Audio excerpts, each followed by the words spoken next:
Qachon jinsiy olat qiyshayishini operativ davo qilish kerak?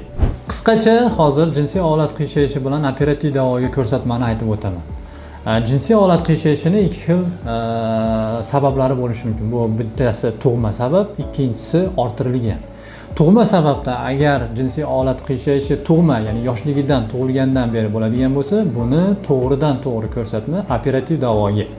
Agar vaqt davomida orttirilgan, ya'ni hayot davomida paydo bo'lgan bo'lsa, buni ko'proq Pironi kasalligi hisoblanadi. Bunday holatda ikki xil fazasi bor, ya'ni stabil, nostabil faza.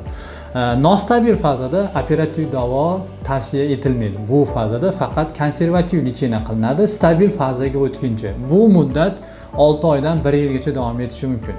Shun paytda chandiqlanish prosessi to'xtaydi hamda qiyshiq holati o'rnida o'smasdan qoladi. Bunda operativ davo yo'li bilan jinsiy olatni to'g'ri holatga keltiriladi.